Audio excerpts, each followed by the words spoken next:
এক মহাবিপদ ভাই।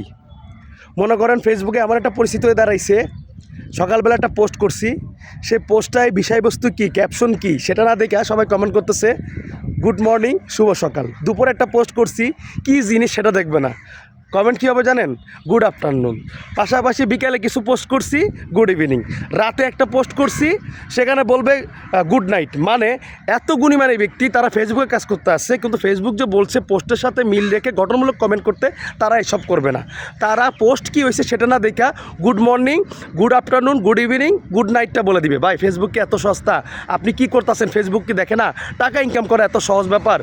এইসব আননেসেসারি কমেন্ট না কইরা, বুঝছেন, ফেসবুকে পোস্টটার বিষয়বস্তু কী, সে ব্যক্তি কি বলতে চাচ্ছে, তার পোস্টে কী আছে, সেটার পরে বিষয়বস্তু এবং গঠনমূলক কমেন্ট করার চেষ্টা করুন। আমি কথা দিচ্ছি এবং চ্যালেঞ্জ দিচ্ছি, আগের থেকে আপনার রিস্ট এবং এঙ্গেজমেন্ট দুটোটাই বৃদ্ধি পাবে। ফেসবুক আপনার কাজের মূল্য দিবে, কারো দিতে হবে না ভাই। আমি আপনার মূল্য দেওয়ার কেউ না, ফেসবুক আপনাকে মূল্য দিবে। জানি না কথাগুলো কেমন লাগছে, তবে বলবো যারা আমার কথাগুলো শুনছেন অবশ্যই একটু ঠিক আছে কিনা কমেন্ট করে জানাবেন, ঠিক আছে? আবার কেউ ওই সন্ধ্যাবেলায় দেখে গুড ইভিনিং লিখিয়েন না, রাতের বেলায় দেখে কেউ গুড নাইট লিখিয়েন না, ঠিক আছে? সবাই ভালো থাকবেন। আসসালামু আলাইকুম।